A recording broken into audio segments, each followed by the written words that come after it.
Welcome, friends, fellow rape apologists, to our offshoot of Sunday Cinematic Service, Cinematic Sunday School, a child-based version of said podcast. I'm Marcus with fellow host Heath. Exactly. Directed, written, and animated by one man, Tim Lyon. Yeah, let's go with that. Okay, it's called Joshua in the Promised Land. It follows Joshua as he goes to the Promised Land. Yes, it's the back end of the Book of Exodus. If you watch along with us and watch Prince of Egypt, end of sort of about 2/3 of the way into that film is where this film sort of starts. Yeah. So it's a nice carry on, really. I think that the sequel to The Prince of Egypt suffered a little in development, and obviously the animation's not quite up to the standard that you would expect from DreamWorks. I don't know. I think you can compare Joshua in this to Shrek. Oh, yeah. Very favourably. I think he does have his little sidekick guy. Who isn't an angel? Isn't an animal. He's an angel. Yeah. But everyone in this is an animal, so that distinction is not really important. Yeah. We do know one other factoid as well. It took 4 years to make. Yeah, well, there was only one animator, so yeah. 4 years seems about right. And it's got some ambitious segments, a lot of different characters on the screen, a lot of different animals, different colours. He was definitely using the Control-C, Control-V shortcut quite a lot. There we go, that's a good introduction. Did you know anything about this film? No, absolutely nothing. Okay, I'm the expert in this then. I watched a review on it that lasted about 20 minutes, so I got into some of it. But yeah, what did you think of this film? It was awful. There's no two ways about it. It was hold on. You said awe-filled, didn't you? Yeah, awe-filled. Yeah. Filled with awe. Yeah, I was filled with awe at the sheer talent that one man can display. To write the script. Yeah, give a man enough motivation and enough time, and he can do wonderful things. He can. Yeah. Unfortunately, Tim Lyon didn't have enough time or motivation. I'm not sure. The sound in this is probably about the worst thing.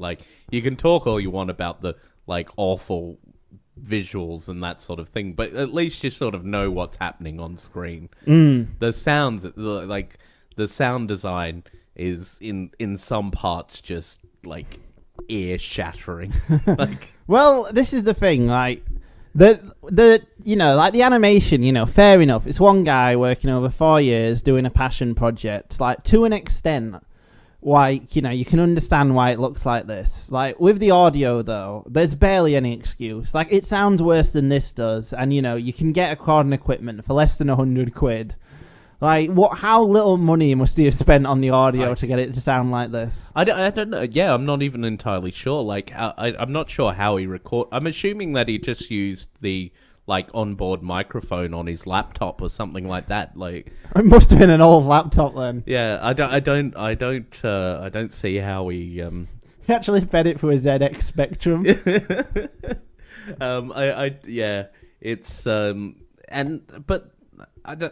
Then it doesn't sort of really excuse the shitty quality of the sound effects and that sort of thing. They're very generic as well. The horses, when the Red Sea is coming back in and the horses are being killed, that noise is just horrendous. I had to switch down the TV. It was hurting my ears that much.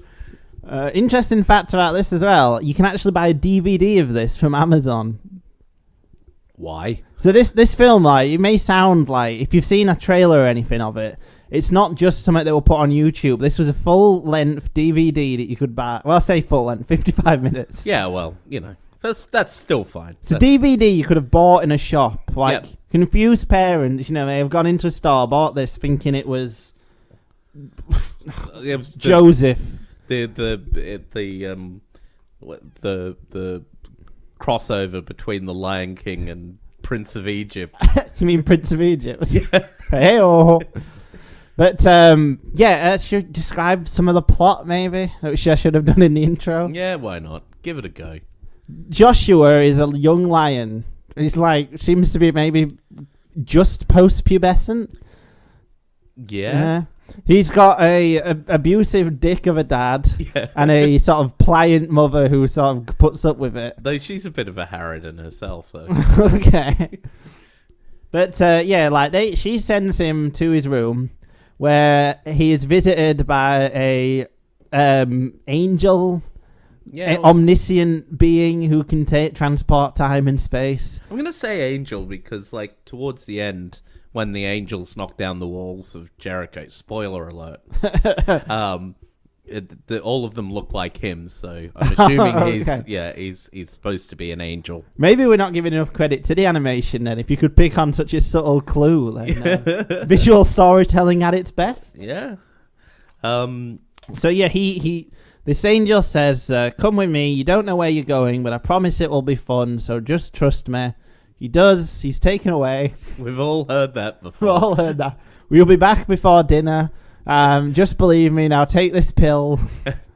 Just don't tell your parents. Your dad's, he's pretty distant. Don't you want a cool cool father figure who, now, and then the credits come up, a film by Greg Araki. But then he's transported into the body of a Hebrew, following Moses. Yep. Then he not just any Hebrew. Joshua. Yeah. Got a whole book of the Bible named after him. That Moses didn't even get that. Wow. Yeah. He's got some cred, this Joshua. Yeah. But the Joshua Joshua follows Moses around. Then things happened loosely related to what happens in the Bible. Yeah, basically. Yeah. Yeah. Probably the first thing to say is the kid playing. It's a very confusing film because he keeps his voice that he has like a post-pubescent child in the body of Joshua. Yeah, he's supposed to be this adult warrior, and he's like, I don't know whether I can take on the Amalekites. Is a genocide wrong? Oh, that bit. They killed the baby. I don't know about killing these people in Jericho. How am I going to get out of this? How am I going to justify genocide to a small child? I know. Did they do anything evil? They killed the baby. Well, that also means that they're thieves and adulterers and rapists. How good would it have been if they'd have gone all in with a premise, and Joshua comes back to being a just post-pubescent child with his sword, Chekhov's sword, hacks his mum's head off. I know you had an abortion. I learned this in Jericho. You did well, son. Don't you start, you adulterer! Whoop-ah! You too, Dad. Oh, now I'm an orphan. Then the angel comes like, now go on the run. There's a Planned Parenthood clinic to burn. Quick, God won't get you out of this. Spray some petrol around. Light a match. You're on the lam, kid.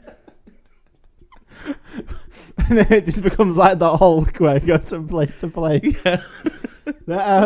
Well, the angel's a bit of a dick and all, because at the beginning he promises that Joshua will be back before, so his tea isn't ready.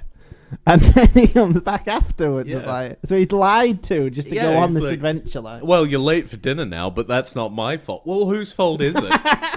Well, you came on false pretenses. I think that's the funniest part of the film, the sort of lame attempts to get humour into it, like poochifying the Jericho. Yeah. Oh dear. It's certainly a thing. Yeah. Yeah. And yeah, like the animation, like, is there a way to describe it? Just think of the worst animation you've ever seen, and it's worse than that. Characters don't move, right? Yeah. They have this kind of existential dread look constantly because they're just like, oh, like mouths agape. And Yeah. And then it slightly becomes less agape when they're speaking. So it goes agape, less agape, agape, less agape. And that's them speaking. What do you think the worst animated bit? Well, I just could barely breathe when they actually had the fight with the who are the other faction that they have to kill? I'm pretty sure it was like the Malachites. Yeah. I think that was one in the ones that are all black. Yeah, or all goats. Yeah, all goats. All goats all the time.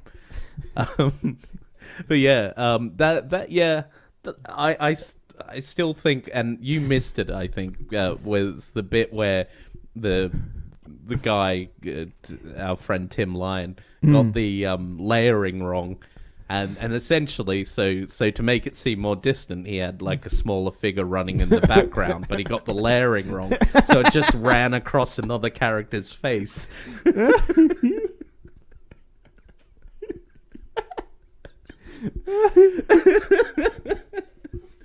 Well, you've got to admit, like, do you think there were a point where you got like, I don't know, 2 years in and was like, this is terrible? I don't think so. I think he was like, this is the pinnacle of like, you know, your Shreks and your Inside Outs and your Inside Out, which hadn't come out when this was made, and your Monsters Universities. I don't know when did this come out?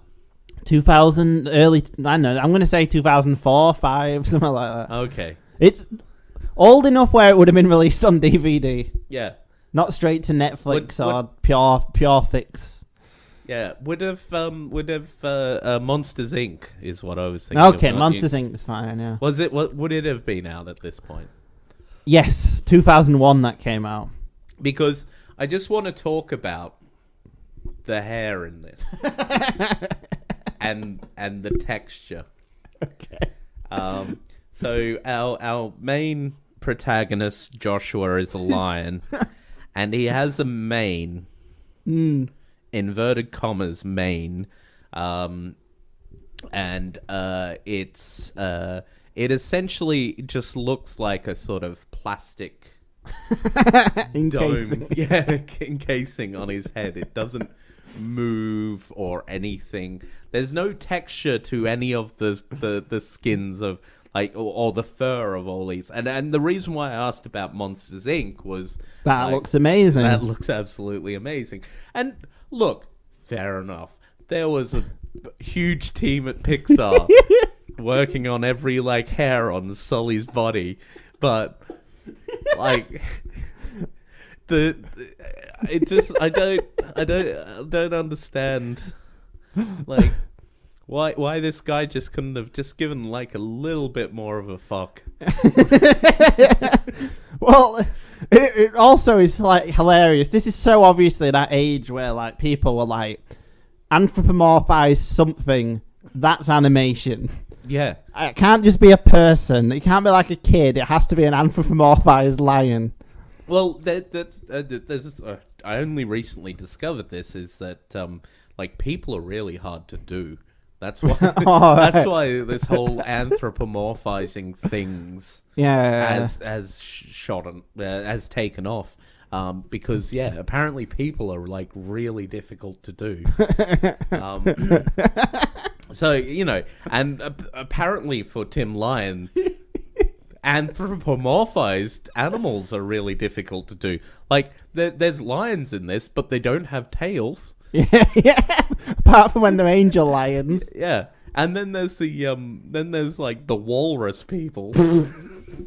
They're some of the best. They are so badly animated. It's just like he's got like sort of a human template body and just put on the like head of like some weird animal. It's really odd.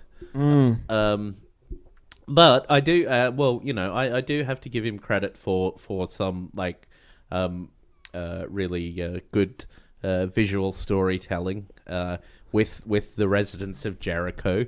Making the most problematic part of the film. Yeah, but making them the anthropomorphized cows that were red, giving them a sort of demonic look with horns. Yeah, I think was just is perfect visual storytelling if you want to convey that these people who, for no other reason than they live where these other people want to live, if you want to convey that they're evil, do that. But then he doubled down on it. He's like, they're killing babies. But actually, you don't see them taking any orphans after they've gone through Jericho, though. Surely they killed the babies as well. Yeah, they didn't. They I think they took the women as slaves and killed all the men and children. Well, as we know, even if those women said no, sometimes that means maybe. Oh yeah, that was one of the key messages of the film. Somebody says no, kids. Sometimes it means maybe. Never just no. Yeah. Unless it's from God. Oh yeah, God's when he says no, it means no. When women say no, it means maybe. Yeah, exactly. Especially if they're the spoils of war. Oh yeah. Read your Bible, kids. Well, this is kind of what's so fascinating about it compared to something like Prince of Egypt, which is kind of a sanitized version of the Bible. This just goes all in. We're genociding people. We're we're rape apologizing. We're it's just, it's the perfect thing to show your child if you want them to grow up to be a fucking psychopath. Indoctrination, kids. It's what's cool. And it's just so well, it's weirdly paced and all, because it covers huge swaths at first. Well, you start off with the really cringeworthy bit where it's trying to do we need to give stakes to him. He's got an abuse. He's got distant parents. And how great is that first scene where he's like, I'll do it in a minute. Whereas the dad's like, I'm going to fix the car. Yeah. And he's almost going to hit the mother.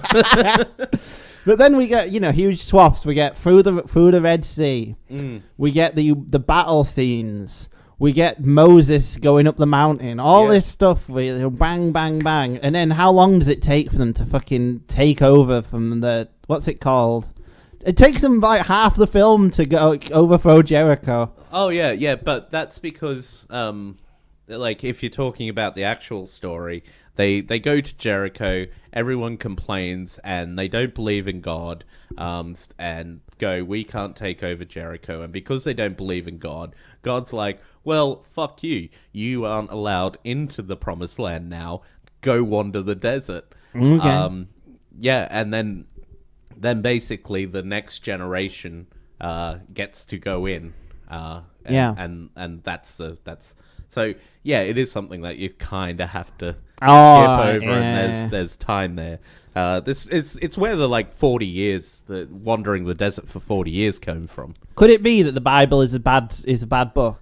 It's not very well plotted, and well, one of the things this is just completely aside from the thing. The use of 40 in a biblical sense, or in sort of any sort of Jewish text,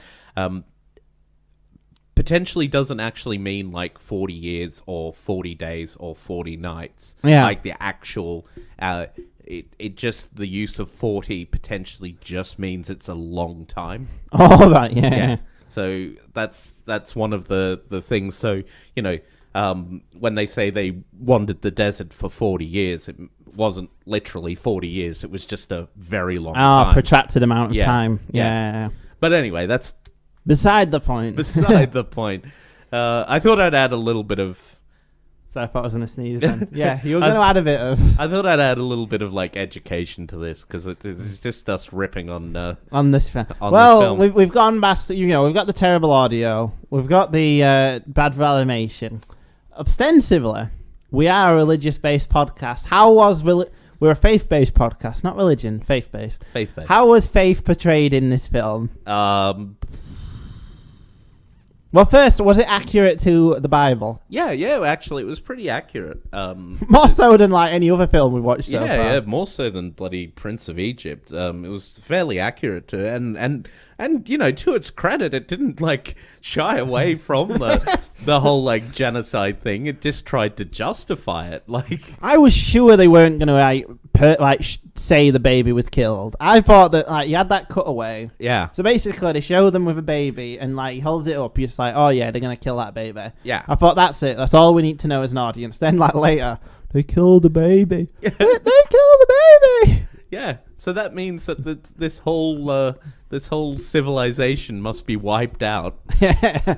Well, this is what I was talking about. So in an earlier one, we did Matter of Faith. See, I find that boring because like it tries to do this sort of pussified like, we're like the friendly face of Christianity. We have evidence and things like this. This is just pure like what's in the Bible. We'll commit genocide. Just believe, kids. Yeah, exactly. This is much more interesting to me than Matter of Faith with its like, like maybe everyone's right. Way. Yeah. Oh yeah, no, this is definitely like this is some like reprehensible bullshit, to be perfectly honest. Yeah. What, wipe out a civilization if they kill one baby? Yeah. I I think this guy, like whoever, this Tim Lyon. Tim Lyon, I think he was like, I think this is his like fuck you to VeggieTales and stuff like that. He's like, no, I will not have this sanitized anymore. I want the truth to be told to my children. Well, what if like Tim Lyon was there? Like, and I'm assuming he has his own kids. Yeah. And like one of them said like, "Dad, genocide's wrong, isn't it?" And then he went, "No, kids. What told you this? VeggieTales. Turn that off. I'll make my own tale. Get out." Then he moved into like a motel and then he was like, "Now I'll make my own." Got his like MacBook out. Was like, right, day one. It's going to take 90 days to do this. God's on my side. All right, Google. How to animate a lion. First he looked in his Bible and it wasn't in there. Apparently it doesn't have all the answers. Well, the first year was him trying to like scramble do anagrams of the Bible, tell him how to use software.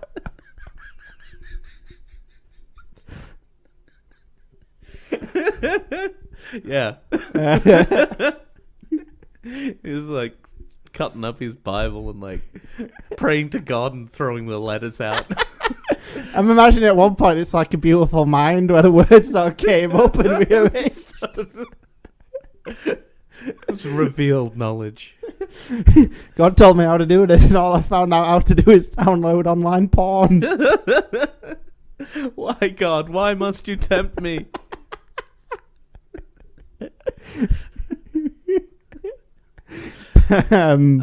Anyway, allegedly. Allegedly, yeah. We don't know Tim Lyon.